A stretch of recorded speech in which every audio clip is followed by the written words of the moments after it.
imagine him running in about an hour later and his dog is sweating like the laptop in the corner. So he's got pins in the leg.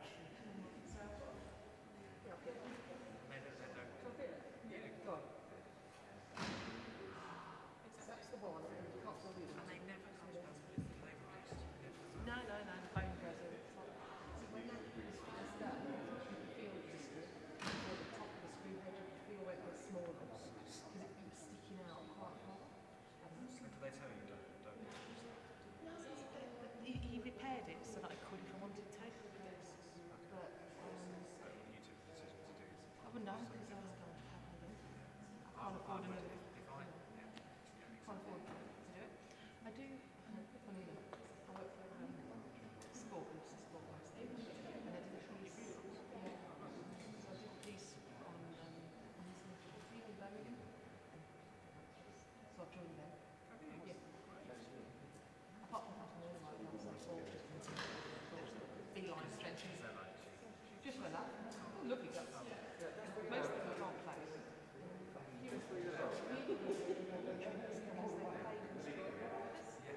they can't actually play the game. So they'll just make they'll try and get around you and get balls. So that's a little bit, that's hard. I've actually ended up doing a few coaching too. Yeah, very good coach. But it's pass the ball to one of them and it just goes straight past them and they're like kicking thin air 2 seconds later. It's just like this is my life. But you know what, it's all fun. So yeah, I do my motor class and I do the same.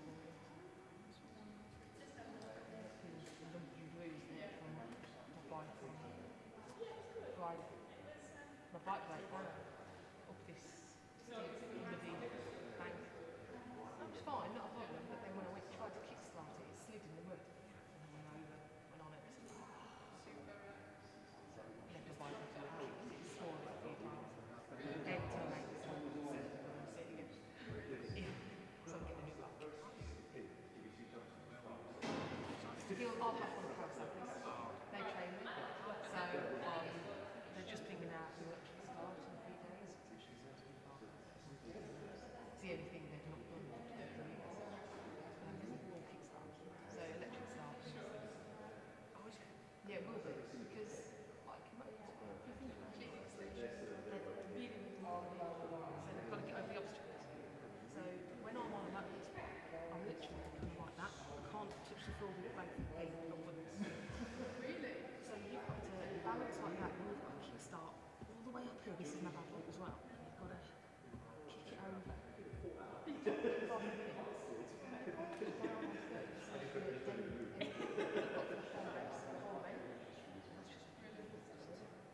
So electric start.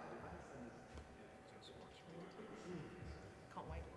But yeah, so what happens is Kawasaki use them about 8 months to sell them. So I'll have it happen. So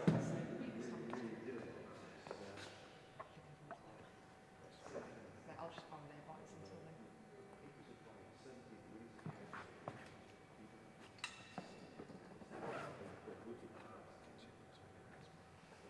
Totally.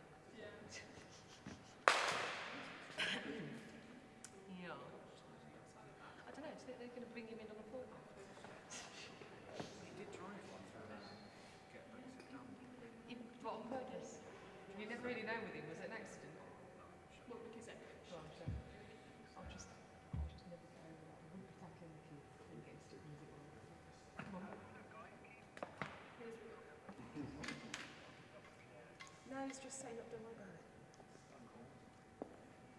He's having a panic attack. What's he saying? Somebody in front of the cameras. He's with number 10. Did he actually do? No, is that him? No, shit. The lion. Is there someone with us? So he's not really. Would you like to take these seats here? Sorry. Oh, excuse me. Do you mind moving? No, I don't mind that at all. No. Yeah. Do you like to sit there, guys? Surely he's just sitting on the driver's lap. Like, you know, you sit on your dad's lap when you're driving when you're 6 and you see the car. Did you know? I could actually.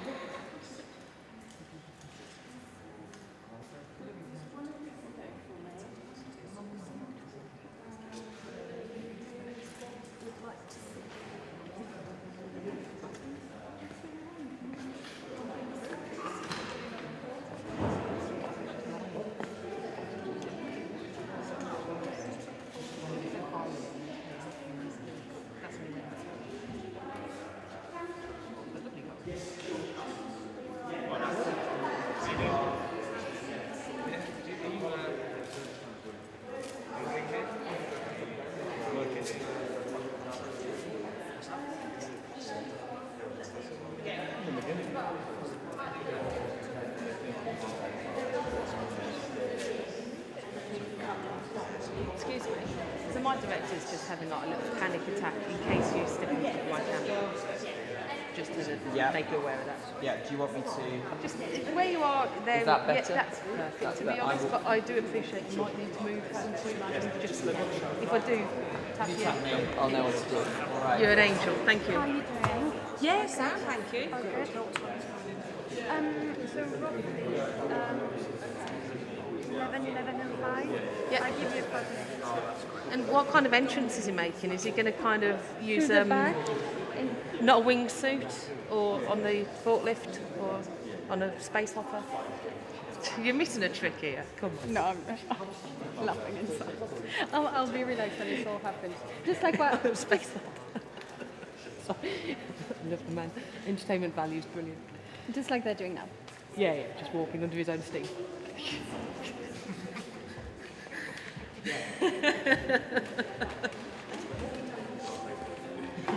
The bank that space hopper. Did you watch within your week?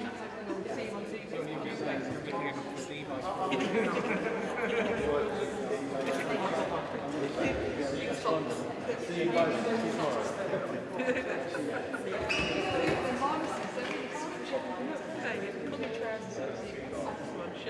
I think maybe bring somebody Oh, I do like that.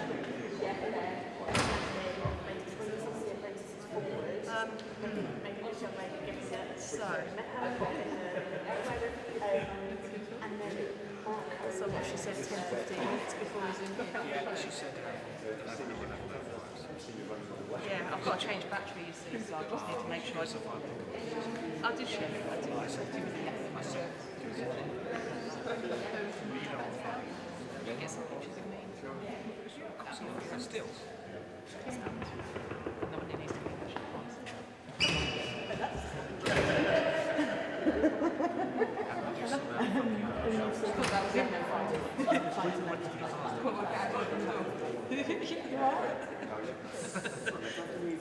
Hey, yeah. Am I going to let you know 11 and 5?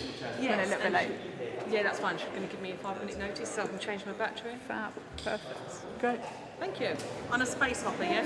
Yeah. Exactly. Just bounce straight in. Yeah. From the balcony. A blue one, not a red one, Oh, though. yeah, exactly. Keep it up. Thieved. Yeah.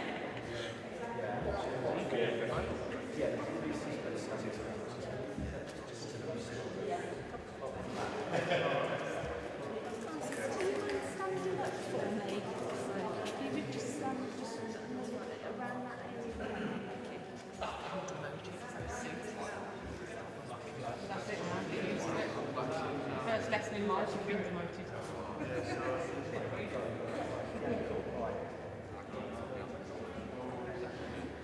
Sorry guys, we've got the musical chairs. Do you mind if you... That'd be great, so just take them down.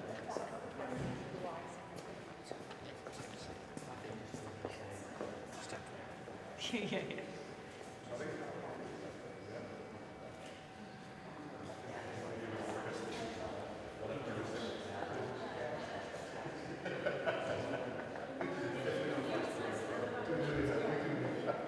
Is he said it's fun? Yes. They should be seeing it.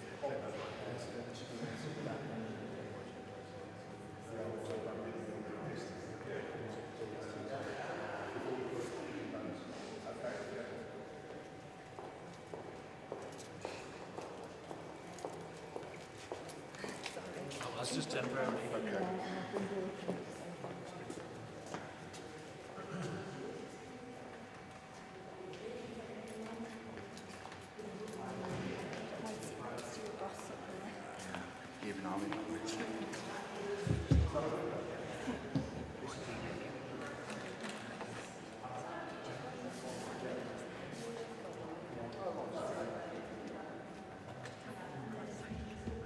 Yeah, probably.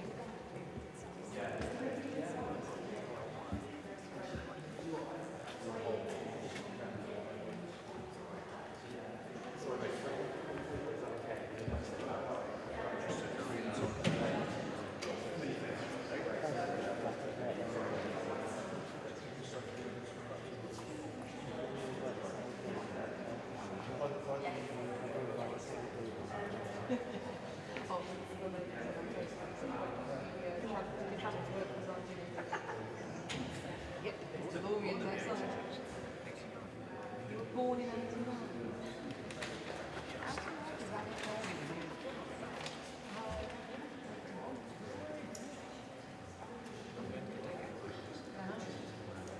You did miss one.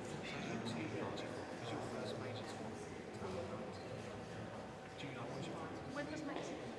Before.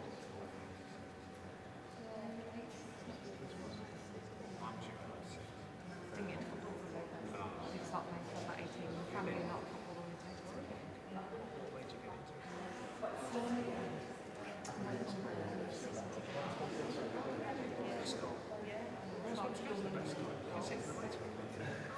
And that's how I got to team. Then I went to the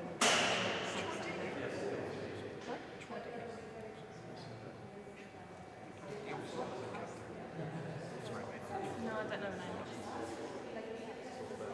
Might be before my time. Yeah, Wilson.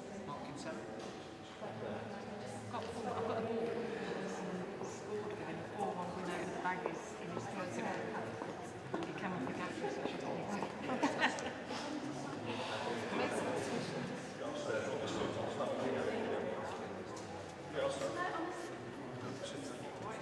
You've got your social justice jacket on.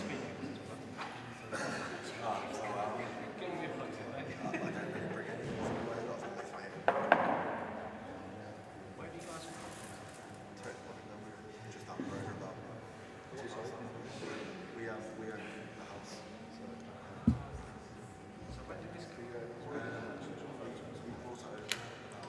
This one in Leipzig.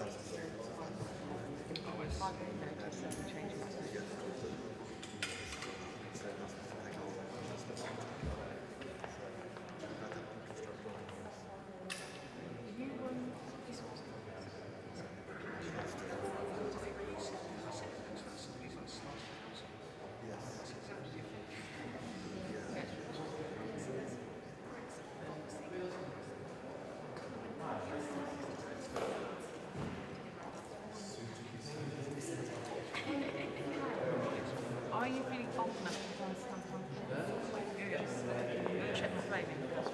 You're about the same size. How are you?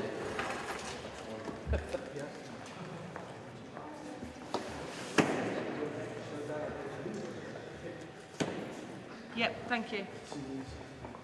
Are you fast? They trouble out. Away from the podium, 80s born. With the old one arm.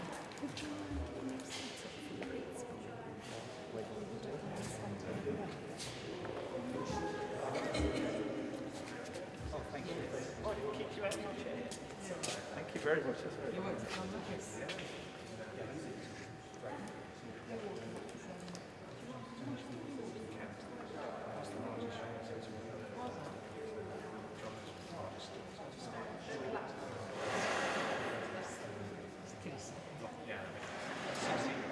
I suppose so, if you're 16, yeah.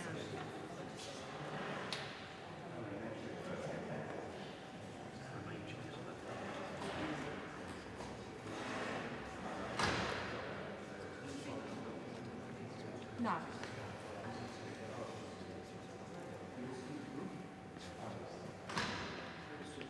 Probably locked in the toilet.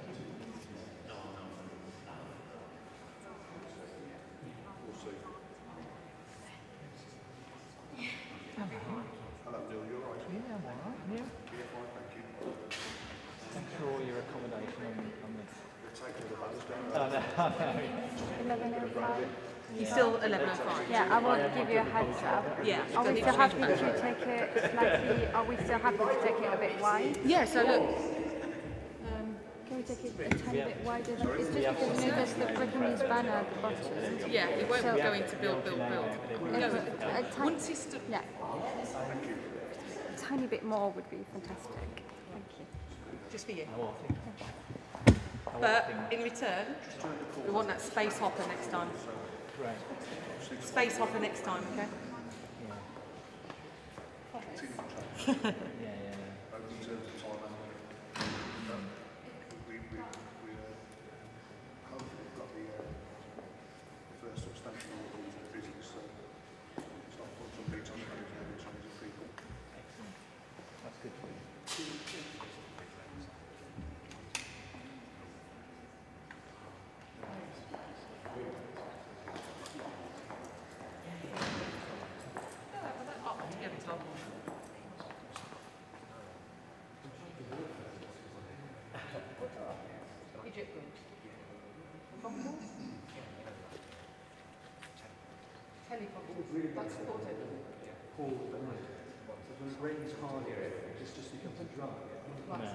We've got a backup plan for that. Luckily, we don't need it. What's the backup plan? We're going to have to shift it to a whole new location if need be. The weather's all right. No. It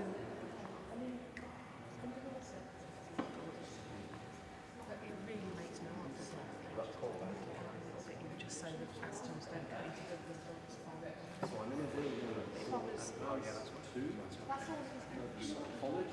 Messi, you look at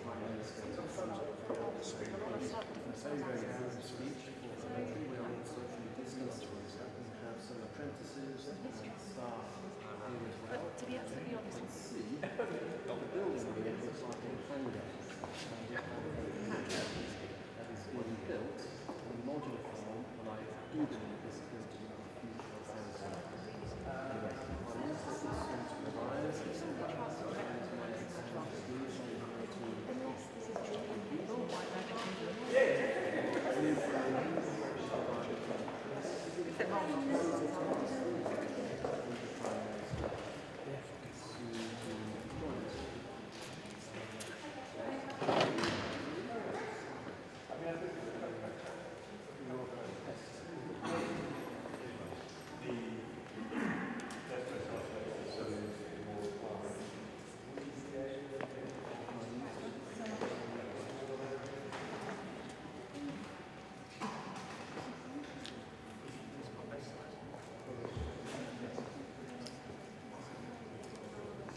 that's it, is it? Actually means I've got a mic. It means I've got a mic.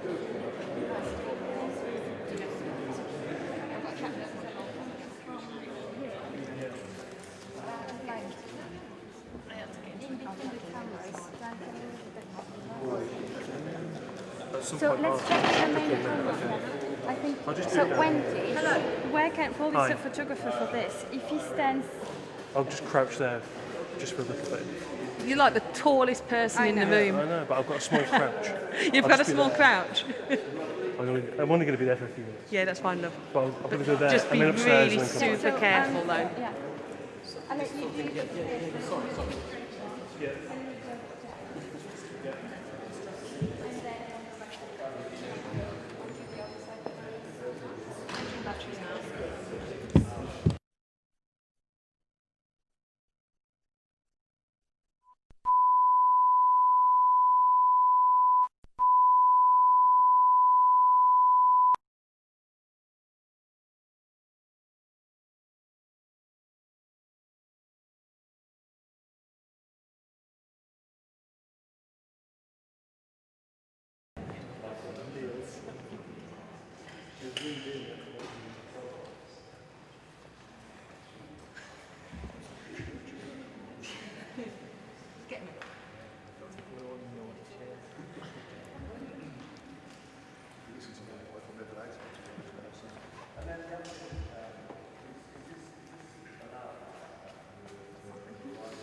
remember these when you assemblies at school, waiting for the meeting and walking?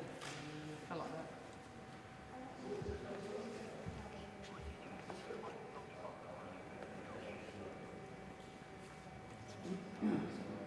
Yeah, no one's knocking. In fact, it makes a little bit of a difference, but yeah, no one's knocking on the door. So.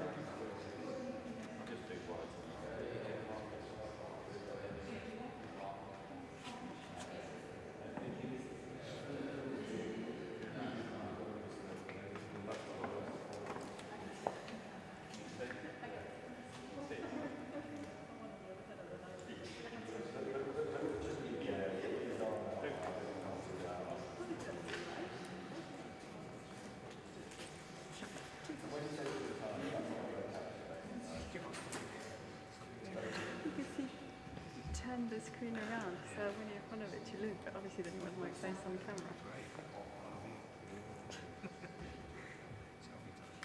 Oh, we have the signal on the Yeah, the big colour now. So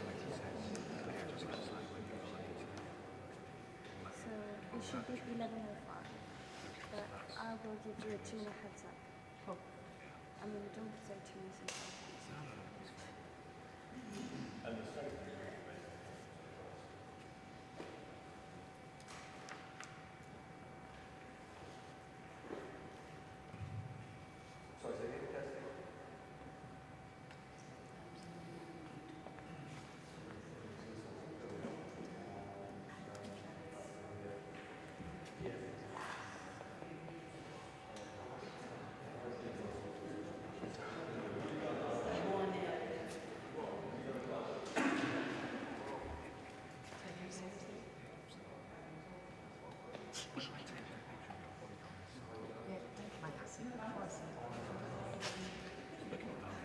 Oh no, it's just a thing you can do, but just get pictures.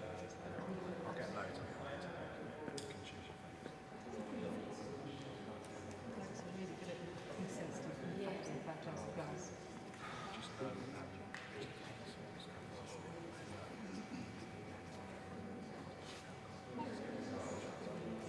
Yep.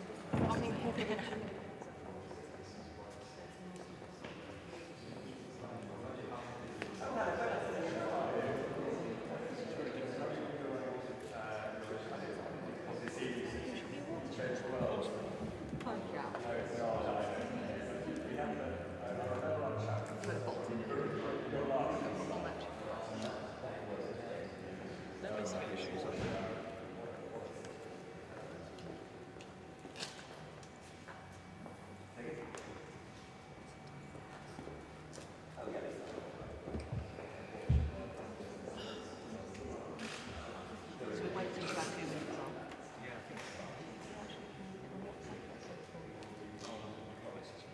no, no. She's got glass on the end of it. I'll check in his profile picture of her. Hanging from the zip line. Bomb. Waving a little flag. That'd be my profile picture for years.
adjusting the sound channel.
Good morning, everybody. Well, it's great to be here at Dudley College of Technology. Fantastic welcome. Thank you.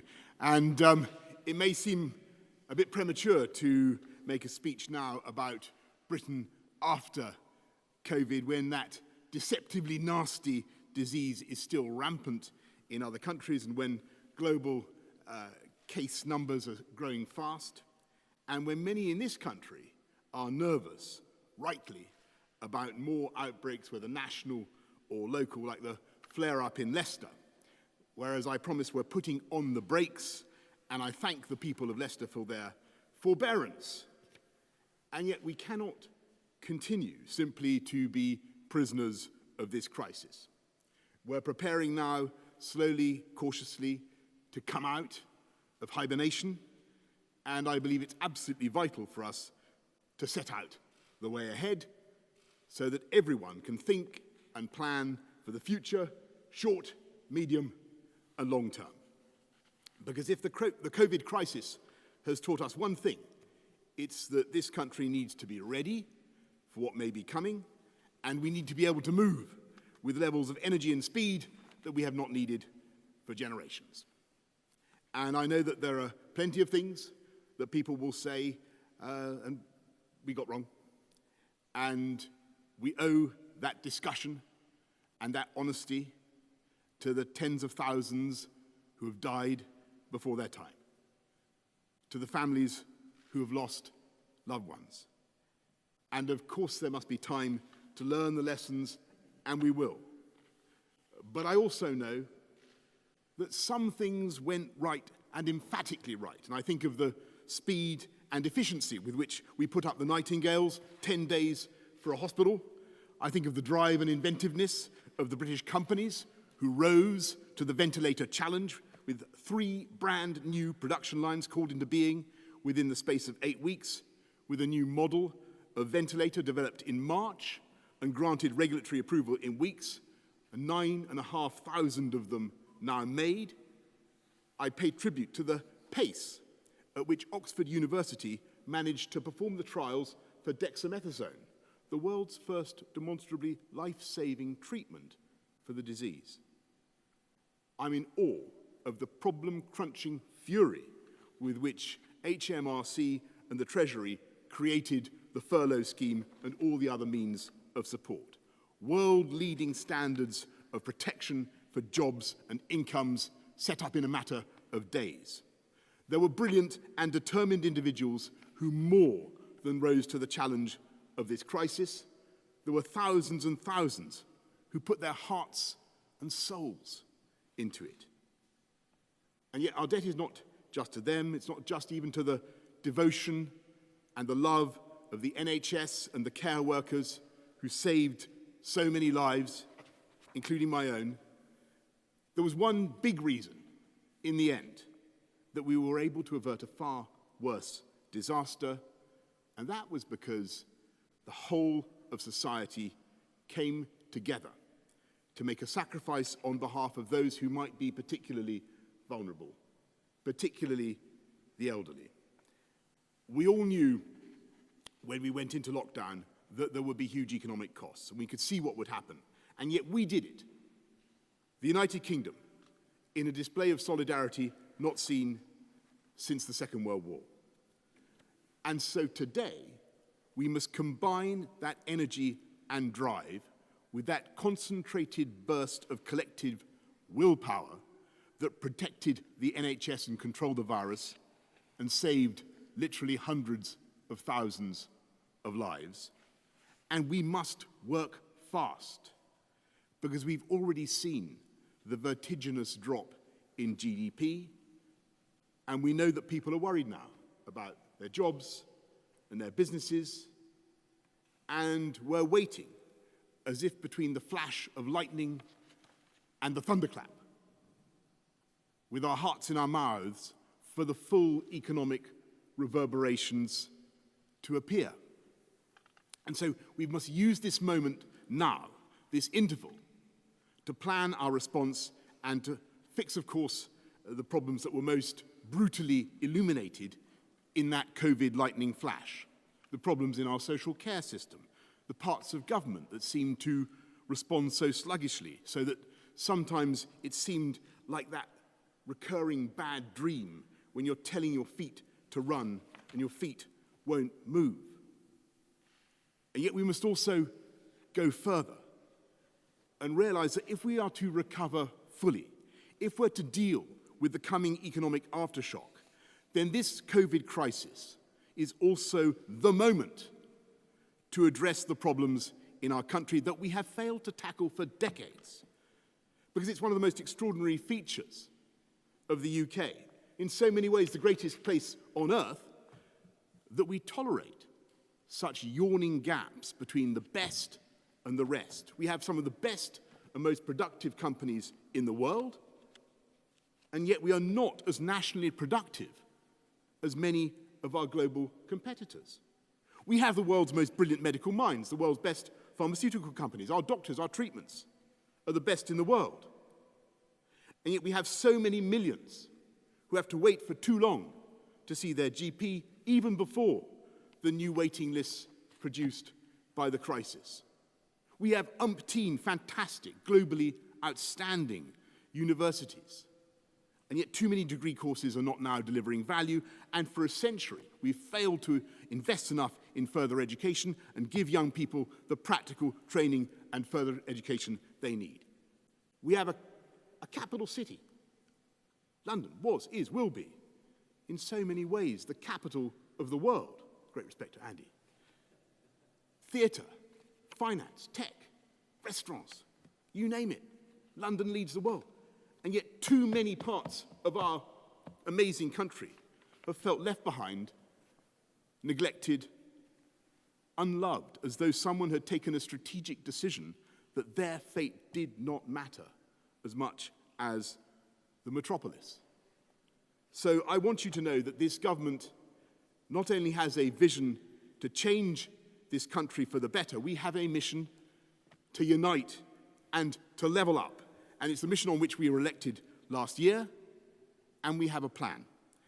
And in advancing that plan now, I just serve notice that we will not be responding to this crisis with what people call austerity. We're not going to cheese-pear our way out of trouble, because the world has moved on since 2008. And we not only face a new and in some ways a far bigger challenge, and I can tell everybody, businesses, that next week the Chancellor, Rishi Sunak, will be setting out our immediate plan to support the economy through the first phase of the recovery. But this moment also gives us a much greater chance to be radical and to do things differently, to build back better and to build back bolder. And so we will be doubling down on our strategy. We will double down on leveling up, if you can make sense of that. And when I say level up, I don't mean attacking our great companies, or I don't mean impeding the success of London, far from it, or launching some punitive raid on the wealth creators. I don't believe in tearing people down any more than I believe in tearing down statues that are part of our heritage, let alone a statue of our greatest wartime leader. I believe in building people up, giving everyone growing up in this country the opportunity they need. Whoever you are, whatever your ethnicity, whatever your background, and there are certain things that are indispensable for that opportunity. Hospital you're born in, schools you go to, the safety of the streets where you grow up. And this government has not forgotten that we were elected to build 40 new hospitals. And we will. Matt Hancock is setting out the list in the next few days, and that is just the beginning. We will continue and step up the biggest ever programme of funding the NHS. And we won't wait to fix the problems of social care that every government has flunked for the last 30 years. We will end the injustice that some people have to sell their homes to finance the cost of their care while others don't. And we're finalising our plans, and we will build a cross-party consensus. We want to look after those who have looked after us. And at the same time, we will build the foundations now for future prosperity, to make this country a Britain that is fully independent and self-governing for the first time in 45 years, the most attractive place to live, to invest, to set up a company, with the most motivated and highly skilled workforce. And so we're investing massively now in education, with over £14 billion for primary and secondary education between now and 2023. And today, with a new 10-year school building programme, beginning now with £1 billion for the first 50 schools, and a vast £1.5 billion programme for refurbishing our dilapidated FE sector, dilapidated in many places, not here, of course. Because it's time that the system recognised that talent and genius are expressed as much by hand and by eye as they are by a spreadsheet or an essay. So when I say unite and level up, when I say build up people and build up talent, I want to end the current injustice. That means a pupil from a London state school is now 50% more likely to go to a top university than a pupil from the West Midlands. And that is not only unjust, it is such a waste of human talent. We will unleash the potential of the entire country. And that means basic things, cracking down, again, on the crime that blights too many of our streets and too many lives. And we'll get on with our plan to recruit 20,000 more police officers. We've already found 3,000, already recruited 3,000. And I thank the police again for everything they're doing and have done in this crisis. And we will back our police all the way and give our justice system the powers we need to end the lunacy that stops us, for instance, deporting some violent offenders, just as we've already stopped the automatic early release of terrorists. We'll make this country safer. We will build the hospitals, build the schools, the colleges, but we will also build back greener and build a more beautiful Britain. We will protect our landscape with flood defences and plant 30,000 hectares of trees every year, creating a new patchwork of woodlands to enchant and re-energise the soul.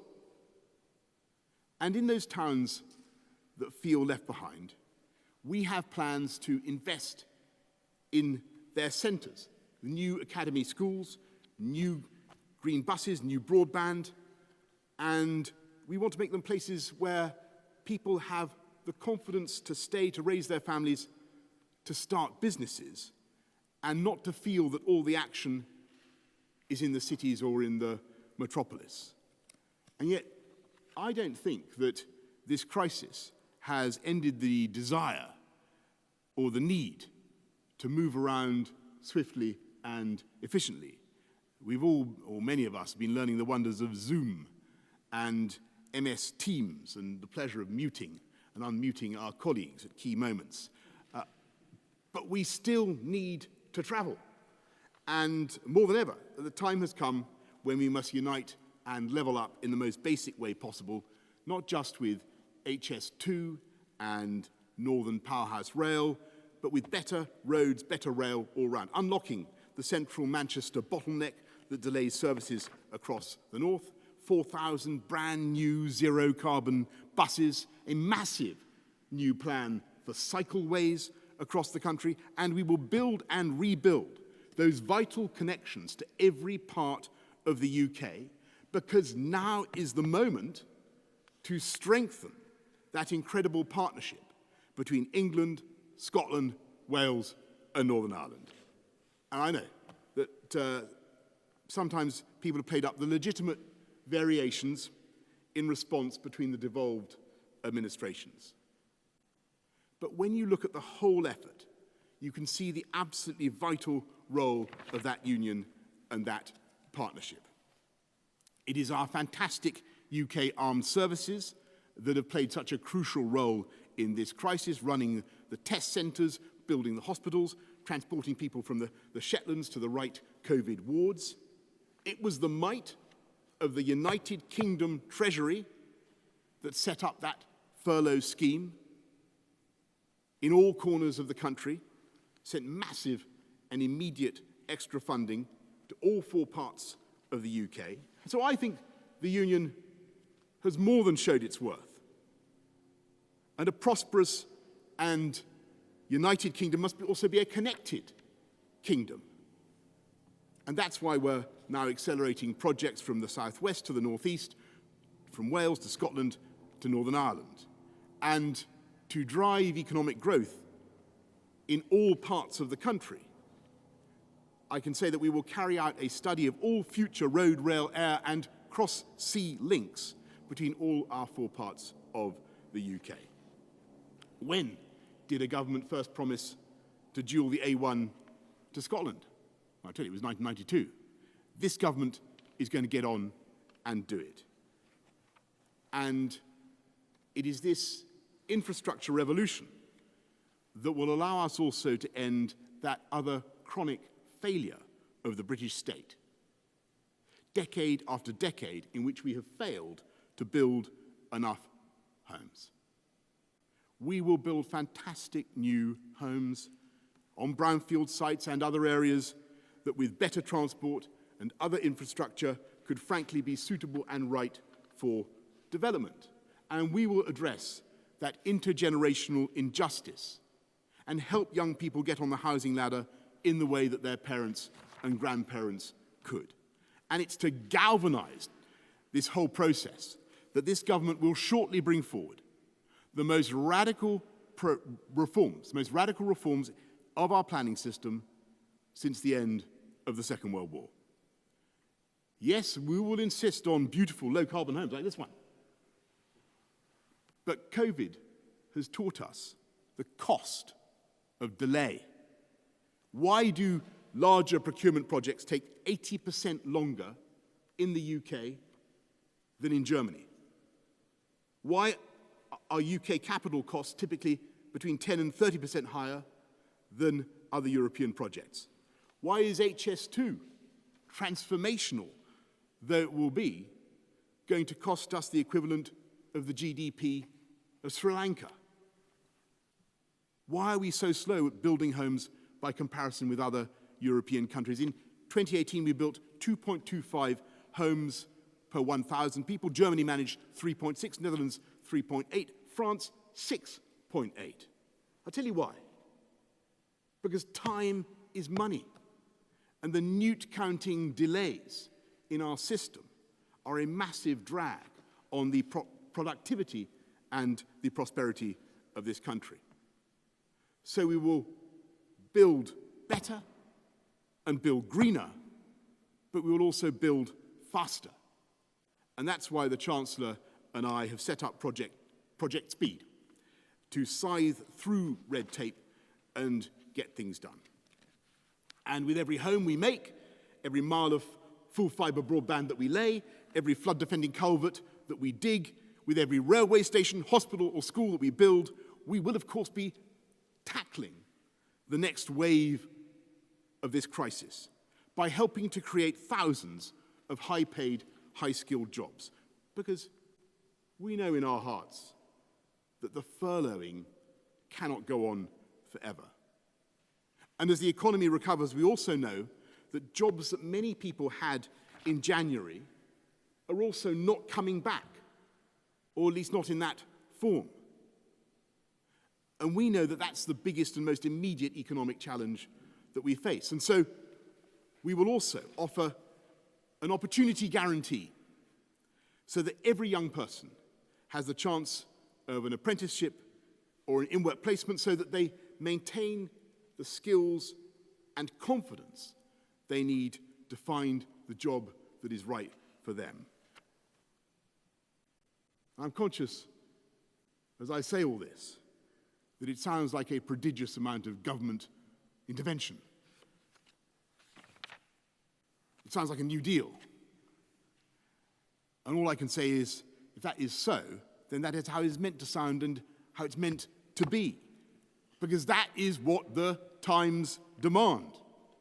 A government that is powerful and determined and that puts its arms around people at a time of crisis.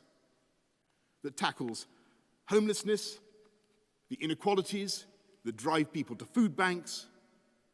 Because it's time now, not just for a New Deal, but for a fair deal for the British people.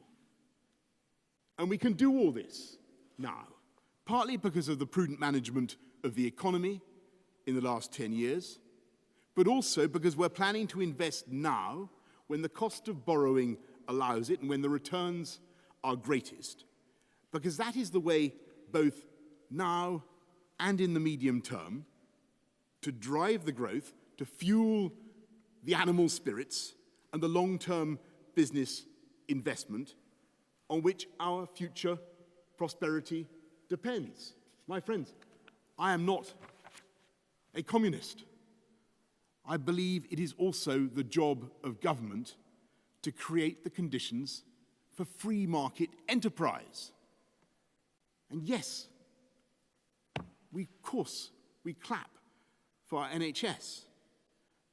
But under this government, we also applaud those who make our NHS possible. Our innovators, our wealth creators, our capitalists, our financiers. Because in the end, it's their willingness to take risks with their own money that will be crucial for our future success. This is Dudley, the birthplace of Abraham Darby, who massively accelerated the Industrial Revolution by using coke instead of charcoal to produce pig iron. It may not sound like it, but actually coke was the green option. Still is probably compared to charcoal. And today, Dudley remains at the cutting edge of green technology that is increasingly driving the whole of the UK economy. It was here in Dudley in 2011 that a company called Westfield produced the world's first commercially viable electric racing car. And the whole of the West Midlands is now a global centre of battery technology. And you're going further in, as I've seen in the Institute of Technology that you're setting up just down the road. Batteries for EVs, and that's the vision of Mayor Andy Street. And we will back that vision. This government will back that vision. This is a government that backs Britain and believes in British innovation. And this summer, we will be creating a new science funding agency to back high-risk, high-reward projects. Because in the next 100 years, the most successful societies will be the most innovative societies. And we in this country have the knack for innovation. We lead the world in quantum computing, in life sciences, in genomics, in artificial intelligence, space satellites, net zero planes, and the long-term solutions to global warming, wind, solar, hydrogen technology, carbon capture and storage, nuclear. And as part of our mission to reach net zero CO2 emissions by 2050, we should set ourselves the goal now of producing the world's first zero-emission long-haul passenger plane. Jet Zero. Let's do it. And though we're no longer a military superpower, we can be a science superpower. But we must end the chasm between invention and application. That means a brilliant British discovery disappears to California and becomes a billion-dollar American company or a Chinese company. And we need now a dynamic commercial spirit to make the most of UK breakthroughs so that British ideas produce new British industries and British jobs. And yet, of course, to achieve all that from where we are now, we must first get on with the hard and painstaking work of reopening our economy. And I feel the urgency and impatience of all those sectors that are still being held back, the theatres, the arts, the salons, the gyms, cricket clubs, sectors in which we lead the world and yet which suffer because they depend on the very physical proximity and contact that COVID makes so difficult. And I say to all of you, or everybody in those sectors, we will get you going as fast as we possibly can. We want to get back to life as normal for as many as possible, as fast as possible. But as we approach July the 4th, I must say that the dangers, as we can see in Leicester, the dangers have not gone away. The virus is out there, still circling like a shark in the water, and it will take all our collective discipline and resolve to keep that virus at bay. And if we can, and get on to the next phase of the recovery, then we can get on all the faster to deliver our plan. Because this government is not just committed to defeating coronavirus. This government is determined to use this crisis finally to tackle this country's great unresolved challenges of the last 3 decades. To build the homes, to fix the NHS, to solve social care, to tackle the skills crisis, to mend the indefensible gap in opportunity and productivity and connectivity between the regions of the UK, to unite and level up. And to that end, we will build. Build back better, build back greener, build back faster. And to do that at the pace that this moment requires, we need now to distill the very best of the psychic energy of the last few months. Let's take the zap and élan of the armed services who built the Nightingales. Let's take the selflessness and the love of the health and the care workers and the charities, the public spirit and the good humor of the entire population, and let's brew them together with the superhuman energy of Captain Tom, bounding around his garden at the age of 100 and raising millions for charity. Let's take that combination, that spirit, bottle it, swig it, and I believe we will have found, if not quite a magic potion, at least the right formula to get us through these dark times. And I must stress that there will still be some tough times ahead. And to work this whole plan through will take effort and nerve and patience. And no, we won't get everything right. We certainly won't get everything right first time. But this is the moment to be ambitious and to believe in Britain, to rise to the scale of the challenge and the opportunity. If we deliver this plan together, then we will together build our way back to health, and we will not just bounce back, we will bounce forward, stronger, better, and more united than ever before. Thank you all very much.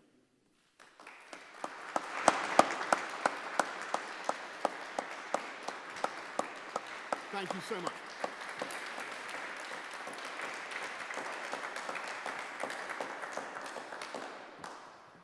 Thank you very much. I think we're going to go now to some questions from our friends in the media, and we're going to go first to Laura Koonsberg of the BBC. Thank you very much, Prime Minister. Good morning. You've set out a very long list of promises and ambitions, but the economy is falling off a cliff, and what the government's promised today amounts to less than £100 per person in order to try to fix the very many things that you have talked about. How does that remotely match your rhetoric? And can I ask also for the people of Leicester, can you give them any indication of how long the lockdown that's been brought back there might last, and will you commit to updating them as often as you can? Yes, thanks very much, Laura. Well, first of all, you're absolutely right to say that the initial package that we're talking about is £5 billion, but that's not an insignificant sum, but that's part of a massive programme overall. £34 billion on the NHS, £14 billion on education, £100 billion on infrastructure. These sums mount up. Now, there's a reason we can do this now.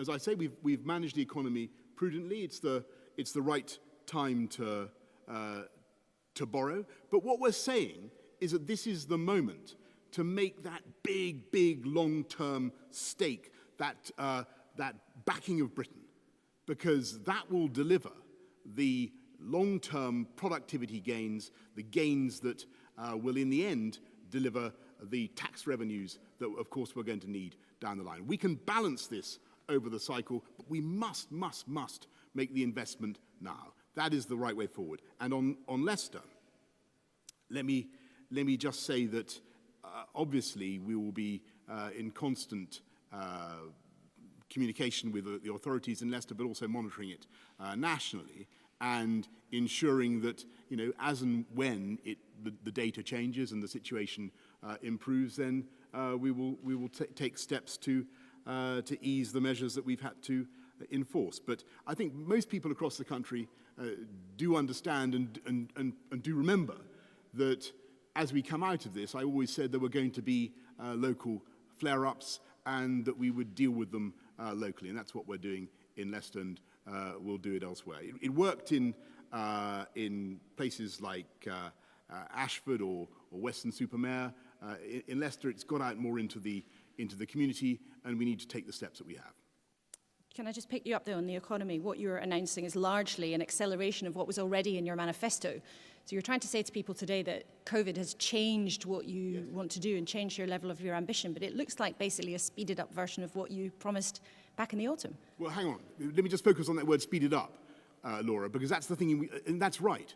And it's not just speeded up, it's also intensified and increased. Because, as I said to everybody earlier on, we all know what costs money in this country.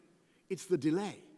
It's the bureaucracy, it's the planning delays that are adding so massively to the costs for young people, particularly for housing. You know, it is much more difficult for people in this country to get the homes they need than it should be, and more difficult for them than it is for people in other comparable European countries. And that's because of the delay we're talking about. That's why we're setting up Project Speed. This is not just about investment, the government leading the way. It's also about the government trying to clear the way and to get things done faster. Thank you very much, Laura. Robert Peston, ITV.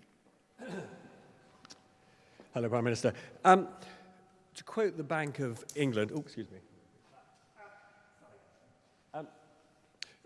to quote the Bank of England, more than half the workforce are currently unemployed or underemployed. This is an economic crisis unprecedented. What confidence do you have that as the job support schemes run down and end, you will be able to keep unemployment below the 3 million level that blighted the lives of so many in the 1980s? And again, briefly on Leicester. You promised a world-class test, trace and isolate scheme. In your words, you would be whacking a mole to keep the virus under control. But you're shutting down, in effect, a city of 500,000 people. We're some way, aren't we, from a world-class system? Okay. First of all, Robert, on Leicester, I always made it very clear that we would take, steps, draconian steps, if necessary, to put on the brakes and to deal with problems as they flared up. We've got a problem in Leicester, and I thank the people of Leicester for their forbearance, and they're going to have to wait a little bit longer. They're going to have to go through another period of restrictions. But I think everybody can see why that's sensible, and that's what we're going to do. We've always said we were going to operate on that basis. And our testing system actually is, we're testing now almost double per head what most other European countries are doing. We've got a testing capacity of 280,000 a day, and testing is a huge part of that whack-a-mole strategy, and will continue to be intensified. On unemployment and the future for jobs now in this country, of course we face. You're right. We face a real crisis, and we have to deal with it. But we're going to deal with it in the most energetic possible way. And the analogy I'd like you to hold in your minds is a comparison with the energy with which we put together the furlough scheme. We are going to work as hard as we possibly can to make sure that people have an opportunity guarantee, that they have the chance of an in-work placement, that they have the chance of an apprenticeship. But, Robert, I'm not going to pretend that this is going to be without real difficulty and real bumps. I'm not going to put a number on it because I can't at this stage. What we can do is put in the investment now, get the plans going, get the projects underway, get the diggers in, get the hospitals, start the hospitals building, build now. That, believe me, is the way forward. I remember the crisis of 2008, which was actually not as bad as the current crisis. But if you remember, people were very apprehensive about unemployment, and we did have a spike in unemployment. But we tackled it then. I remember what we did. We had huge infrastructure projects that we simply kept going and ran faster. Crossrail, the Olympic Park, big construction projects around London, which I was then running. That is one of the solutions. But there are, as you'll see from this plan that we've announced today, short-term, medium-term, long-term, there are many other aspects to it. And I believe that's the best way forward for this country. building our way back to health and keeping the momentum of employment in people's lives as far as we possibly can. On that there, I mean, the kind of investment you've announced is even when it's speeded up, it takes a long time to have an impact on prosperity. The people who are losing jobs are typically people with lower skills in retail, in hospitality, and it looks as though those sectors are going to be shrinking for some time to come. How can you give those people the skills rapidly to find work? Well, Robert, the best thing to do is not just to give them the opportunity guarantee that we've talked about just now, but also, of course, not to despair of the possibility of the return of their existing businesses to life in as fast a way as possible. And that's why it is also vital that we not only get this economic recovery program going, but that we simultaneously continue to bear down on the disease. And you know, if you want what's my plan, what's my vision for how we're going to cope with COVID, I don't want a world in the next year where we're endlessly forced to stay meters apart from each other. That's not going to work in the long term for the UK economy, for a great dynamic service economy such as the one that we have. It wouldn't even work for a manufacturing economy such as the one that we have. So we've got to get that disease down and return to life as fast, a normal life, as fast as we possibly can. Yes, I fully accept that there are going to be economic aftershocks, but there are also big opportunities now to take this country forward, to make investments, to make big changes in the way that I described. Thank you, Robert. Beth Rigby, Sky News. Thank you. Prime Minister, you talked about people having their hearts in their mouths as we wait for the economic reverberations of COVID. And millions of people will be watching this speech and they've got their hearts in their mouths about their jobs. 9 million people have been furloughed, 3 million in the hospitality sector. 9 million is over a quarter of the current workforce. You're talking about build, build, build. What about jobs, jobs, jobs, and jobs now? And I've got 2 questions on that. One is, will you extend the furlough scheme beyond September for certain sectors? And just to go back to the New Deal and Roosevelt, his works program created 4 million jobs in the US. You said you can't put a number on what level of redundancies we might see. Can you actually give us a number about what your plan means in terms of actual jobs being created? Well, no, because we don't yet know what the full economic impact is going to be. But certainly the furlough scheme runs on to October.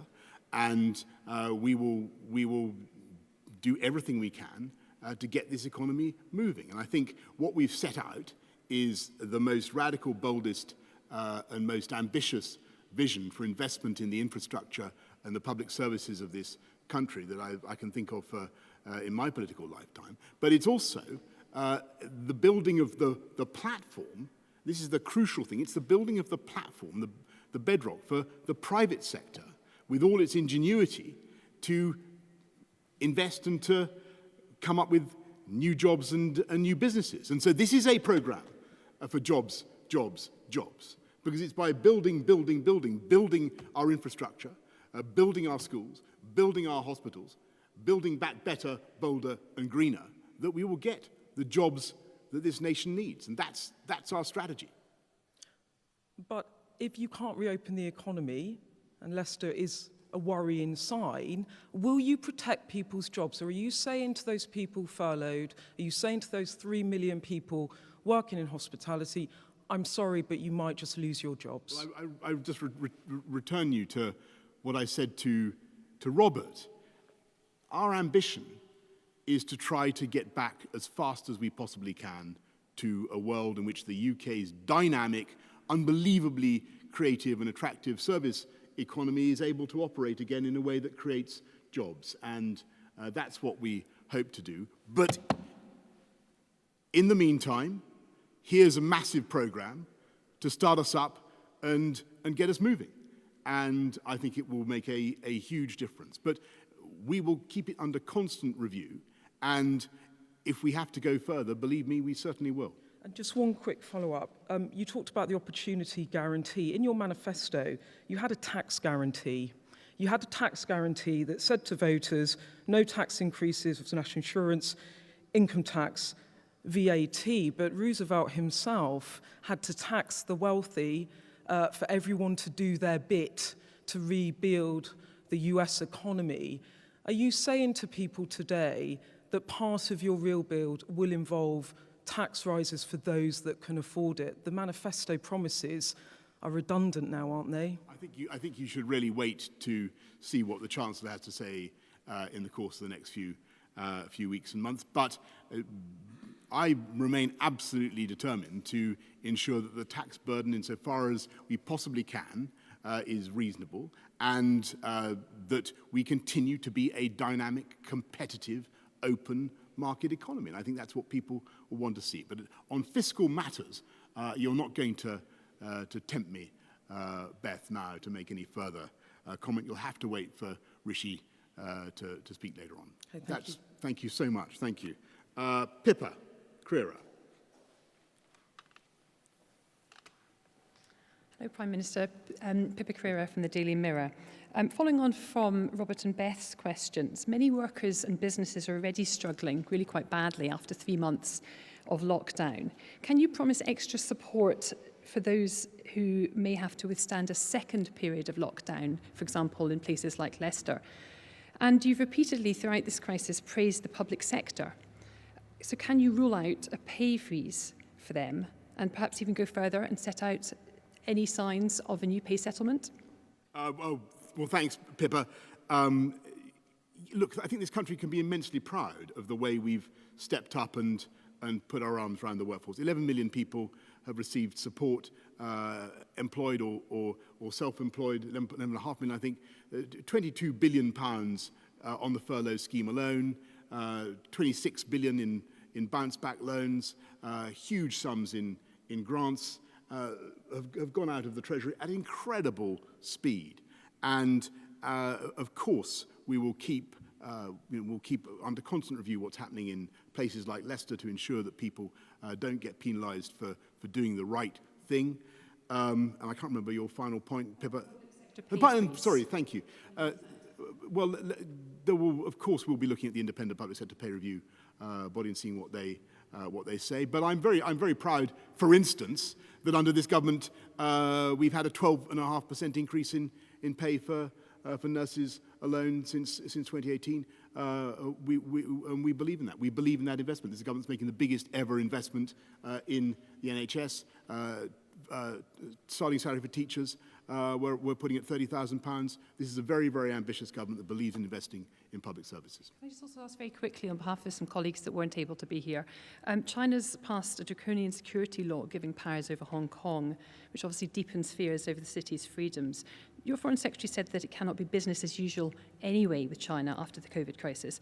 Have you made your mind up, or will this impact on your decision about whether to allow Huawei to be allowed to be used in Britain's 5G network? Thanks, Pippa. Well, as Dom Raab has already said, we are obviously deeply concerned about the decision to pass the national security law in Beijing as it affects Hong Kong.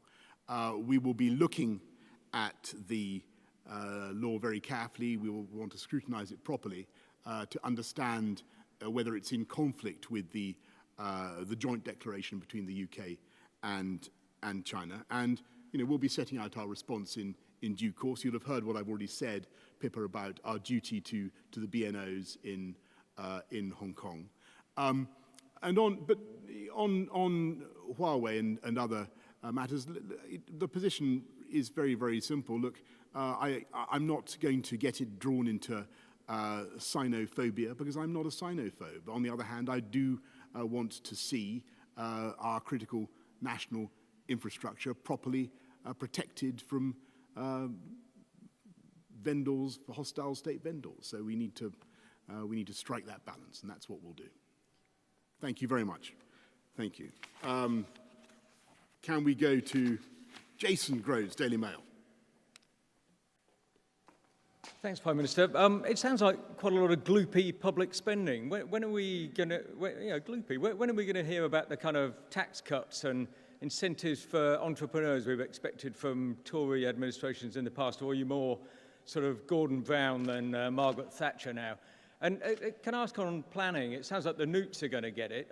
Is it the end of the road for NIMBYs as well? Are you willing to stand up to those people in Middle England who say not in my backyard and say, yes, it's going to have to be in your backyard? Well, first of all, I don't think that you wait and see what Rishi has to say. And you had the Daily Mirror calling for tax rises, the Daily Mail calling for tax cuts. I think that we understand the debate. We wait. You know where my instincts are and what I would like to do. They're, of course, to cut taxes wherever you possibly can. But the difficulty we have is that we have a generational challenge now. And we have to take our country forward. I think that the package we've set out is the right one. It's a massive program of investment, of backing and believing in Britain. But I also understand that on top of that bedrock of infrastructure, you need dynamic private sector concerns. And you need to make sure that the fiscal environment, as we leave the EU, the fiscal environment has got to be as competitive as it can possibly be. Because I want people to be starting up companies, I want people to be developing their companies, and I want people, as I said in the speech, I want brilliant British ideas being translated into brilliant British companies, billion-pound British companies, and not just disappearing to America or China or wherever else. And that requires a competitive approach to taxation. But you're going to have to wait, as I said to Pippa, you're going to have to wait for Rishi for the tax package. And the NIMBYs? Well, look, I believe that this country has got the space, has got the opportunity on brownfield sites and elsewhere, actually on land that could be developed if you had the right infrastructure. It's got the space to do things better and to do things bolder and to do things faster. And that's what we're going to do. And yes, I can imagine that there may be some people who will want to object to this or that, but there always are in life. If it had been for the Treasury, we wouldn't have built the M25, for instance. You know, sometimes you've got to get on with things. They would have done Crossrail. You know, this country took 35 years to get Crossrail done. We need pace, and this is the moment to inject that pace into the ambitions of the government. Thank you. My old colleague Peter from the Express and Star. Thanks, Prime Minister. Politicians and business leaders in the West Midlands have said this region needs more than £3 billion over the next 3 years to help it get through the aftermath of the pandemic. Firstly, does the government have a spare £3 billion lying around to give to the West Midlands to help it through this period? And secondly, you've spoken again today, reiterating your pledge to level up the country. This is something you mentioned a lot since you've become Prime Minister. Is it not true to say, I mean, I understand you're a glass half full kind of guy, but is it not true to say that what's happened with the pandemic is going to push back those plans to level up the country? Well, Peter, look, first of all, on the £3 billion, I think you've added everything together that we're doing. The West Midlands will get a huge investment. I wouldn't like to identify the exact figure now, but I would be amazed if it wasn't well north of £3 billion. But what we want to do is the difference between this idea and Gosplan. This is about creating the conditions for long-term increases in productivity and prosperity. You know, as I said in the speech, our companies are not as productive as they could be, some of them. We take too long to get things done. It costs too much. It costs the taxpayer too much to get things done. So I do think that this is the moment to do it. I agree with you that you say I'm a glass half full kind of man. Well, yes, I am. I mean, I believe profoundly that we will get through this, and we'll get through this very well. I'm not going to understate the challenge, but I also think the opportunity is massive. It's absolutely massive right now. We can make changes, do things differently, do things better. We're offered a chance now to do things that previous generations haven't had, and we should take it. Thanks very much. Thank you. I think I'm done here. Is that right? Thank you all very much. Well done. Thank you. Thank you. Thank you.